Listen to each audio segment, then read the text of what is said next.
दिल्ली और आगरा जैसा शहर। मुसलमानों के बगैर भारत रॉकेट टेक्नोलॉजी से भी महरूम रहता, क्योंकि इसे बनाने वाला टीपू सुल्तान एक मुसलमान था।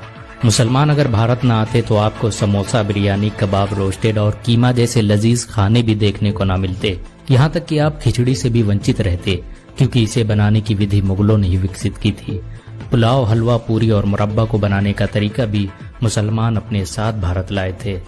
आपको ये जानकर शायद हैरानी हो कि अखंड भारत का निर्माण मुसलमानों ने ही किया था। देश के तिरंगे झंडे को डिजाइन करने वाली महिला सुरैया तैयब जी एक मुसलमान थीं। दिल्ली, आगरा, लखनऊ, हैदराबाद, औरंगाबाद जैसे मशहूर शहर मुसलमानों ने ही बसाए थे।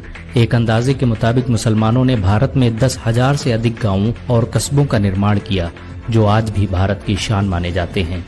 बारूद बनाने की तकनीक मुसलमान ही भारत लेकर आए थे। भारत में सबसे पहले तोपखाना का निर्माण और तोप का इस्तेमाल मुगल बादशाह बाबर ने किया था। मुर्शिदाबाद, बीजापुर, तंजौर जैसे शहरों में मुसलमानों ने ही सबसे पहले शस्त्र बनाने के कारखाने स्थापित किए। ये भारत के पहले कारखाने थे जहां पर बंदूकों, तोपों और रॉकेटों का निर्माण किया जाता था। मुसलमानों के आने से पहले भारतीयों को बंदूक बनाने की तकनीक के बारे में कोई अंदाजा नहीं था।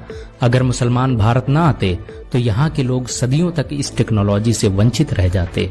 आपको ये जानकर हैरानी होगी कि खजूर, फूल गोभी, नींबू, धनिया, सेब, संतरा इत्यादि के पेड़ मुसलमान ही भारत लाए थे। मुसलमानों ने ही भारत में सबसे पहले इनकी खेती प्रारंभ की, जो बाद में भारत की प्रमुख फसलें बन गईं। बहुत कम लोग जानते हैं कि साबुन का आविष्कार सबसे पहले मुसलमानों ने ही किया था, और जब तुर्की के मुसलमान भारत में दाखिल हुए तो उनके साथ ये तकनीक भी भारत आ गई और धीरे धीरे साबुन का इस्तेमाल पूरे भारत में होने लगा। मुसलमानों के आने से पहले भारत के लोग रेत का इस्तेमाल करते थे। दुनिया के 7 अजूबों में भारत के ताजमहल का नाम भी आता है, जिसका निर्माण शाहजहां ने करवाया था। अगर मुसलमान भारत न आते तो भारत एक अंतर्राष्ट्रीय पहचान से महरूम हो जाता। मुस्लिम शासकों ने भारत में 6 लाख से भी अधिक इमारतें बनवाई, जिनसे हर साल भारत सरकार अरबों रुपये की कमाई करती है। इन सभी जमीनों का लेखा जोखा वक्फ बोर्ड रखता है। सिर्फ ताजमहल से ही भारत की हर साल अरबों रुपये की कमाई होती है। मुसलमानों की हुकूमत में भारत सोने की चिड़िया कहलाता था।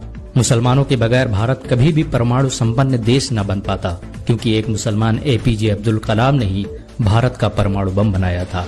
भारत आज भी मुसलमानों के दिलों में बसता है। मुसलमान इस देश के लिए अपनी जान भी दे सकते हैं। अगर एक मुसलमान होने के नाते आपको गर्व महसूस हुआ हो तो इस वीडियो को लाइक और शेयर जरूर करें। डाउनलोड मौज।